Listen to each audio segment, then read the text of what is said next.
Hello mummy. हाँ बेटा। Mummy कह रहे कि आटा गूंद दे, पर मुझे गूंदना ही नहीं आता। अच्छा घबरा मत, जैसा मैं कह रही हूँ वैसा करती जा। हाँ। सबसे पहले थोड़ा सा आटा डाल। कहाँ? अरे तेरे सिर पे इतना भी नहीं पता तुझे? अरे बोला था कुछ सीख ले। नहीं पता है मम्मी। डाल दिया। अब थोड़ा पानी डाल। कहाँ? हे नहीं डाल। कहाँ? हे भगवान, उस आटे के अंदर। हाँ। अब इस पानी और आटे को मिक्स कर। ठीक है। अब देख इसे गीला लग रहा है या सूखा? गीला गीला लग रहा है मम्मी। तो ऐसा कर, इसमें थोड़ा सूखा आटा और डाल दे। हाँ। अब इसे मिक्स कर और बता अब कैसा लग रहा है। सूखा सूखा लग रहा है मम्मी। अच्छा इसमें थोड़ा सा पानी और डाल दे। हाथ से डालियो, गिलास से ज्यादा डल जाएगा। हाँ।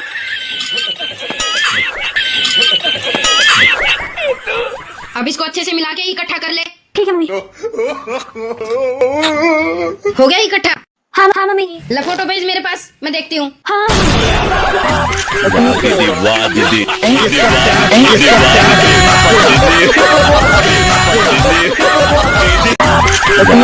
वाह दीदी।